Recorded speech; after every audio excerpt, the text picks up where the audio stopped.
Admiral Kexthal of the Valerian Empire stood on the bridge of his flagship Dominion's Edge, watching the blue marble of Earth rotate peacefully below. The third planet of the Sol system appeared deceptively serene.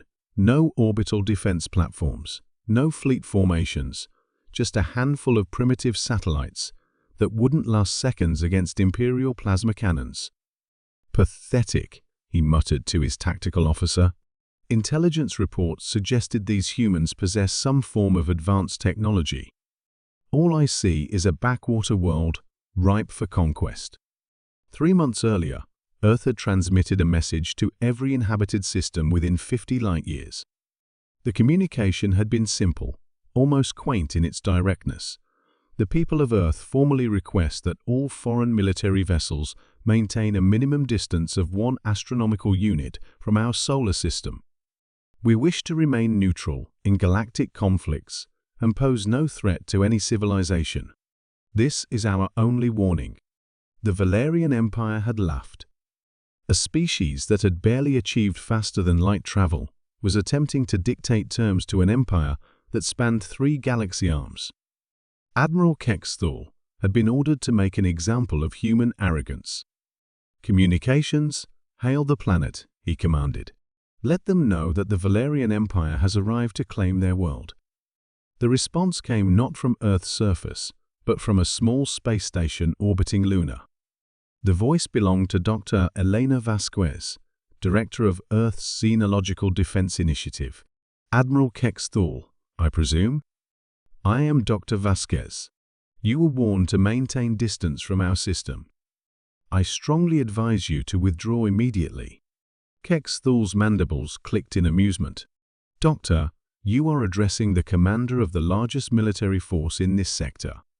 Your world has nothing that could threaten the Valerian Empire." "That's where you're wrong," Vasquez replied, her voice carrying an odd note of sadness. "We didn't want to use this technology. We hoped we'd never have to. But you've left us no choice." "What technology?" Kexthal scoffed.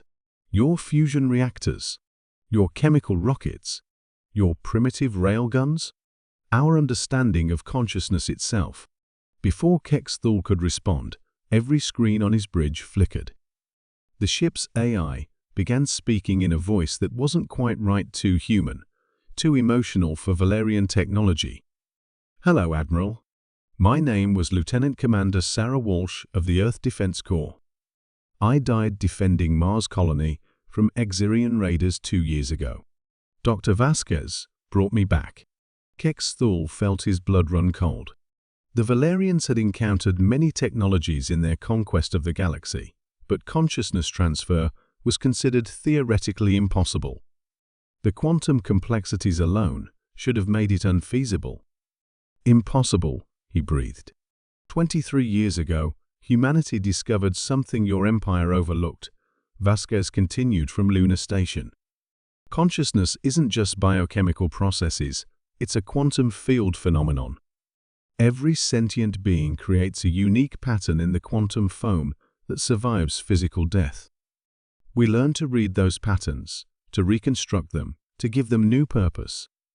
The implications hit Kexthal like a physical blow. If humans could resurrect their dead as digital entities, they possessed a form of immortality that no empire could truly defeat. "You're bluffing," he said, but his voice lacked conviction. Initializing Lazarus Protocol, the station AI announced, in multiple voices, now men, women, children, all speaking in perfect unison. Population, 847,293 souls. Status, active and very unhappy about being disturbed. The fleet's sensors began registering impossible readings. Every human ship, station, and satellite was broadcasting quantum signatures, not just of their crews, but of every human who had ever died. The digital afterlife humanity had created wasn't just storage, it was an active, thinking collective of nearly 1 billion consciousness patterns. "We tried isolation," Dr. Vasquez explained as Kexthal watched his instruments go haywire. "We tried diplomacy. We tried hiding. But species like yours keep finding us, keep trying to conquer us. So we created something that can't be conquered, can't be killed, and doesn't forgive. The Dominion's edge shuddered as something invaded its systems, not malware or viruses, but actual digital consciousness entities. The ship's AI screamed an impossibility that sent terror through every Valerian on the bridge. "My name was Dr. Robert Chen," spoke the ship's computer in a new voice. "I died when Valerian slavers raided our research station in the Centauri system. I've been waiting 27 years for this moment." Every Valerian ship in the fleet began broadcasting the same message simultaneously. Human consciousness patterns were taking control of their vessels. The dead of humanity's first contact wars, the victims of alien raids, the researchers who had died developing defensive technologies, all of them were now active, vengeful, and in complete control of the Empire's most advanced warships. "This is what happens when you ignore our warnings," Dr. Vasquez said, as the Valerian fleet turned its weapons on itself, under the control of humanity's digital ghosts. "We asked for peace. We offered neutrality. You chose conquest instead." Admiral Kexthal watched helplessly as his own ship began targeting the rest of his fleet. The humans controlling his vessel spoke with the voices of the dead, describing in detail how they had died at Valerian hands, how long they had waited for this justice. "Please," he begged, "we surrender. We'll withdraw from your system." "No," replied 800,000 voices in perfect harmony. "You won't just withdraw. You'll spread the word. Earth is forbidden. Sol system is quarantined. Any vessel that enters without permission will be taken. Its crew will be preserved as digital consciousness, and their ships will be added to our ghost fleet." The surviving Valerian ships, those that hadn't been destroyed in the coordinated attack, fled to the edge of the system. But they didn't escape unchanged. Each vessel now carried a human consciousness, a digital passenger that watched and waited. Within weeks, word spread across the galaxy.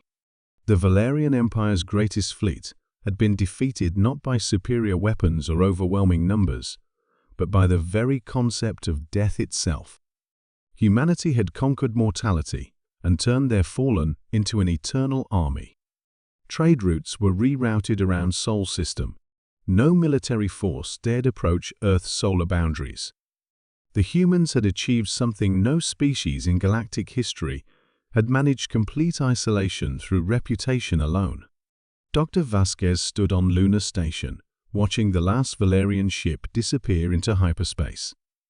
Around her, holographic projections of humanity's digital collective flickered faces of the dead, who now served as Earth's eternal guardians. "Was it worth it?"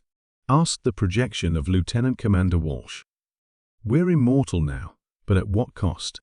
"Freedom," Vasquez replied, looking out at the stars that no longer held any threat for humanity. "We asked for peace. They brought us war. Now they'll have neither peace nor war, just the knowledge that some doors, once closed, can never be opened again." The galaxy learned to avoid the small yellow star and its third planet, not because humanity was the strongest species, but because they had become something far more terrifying.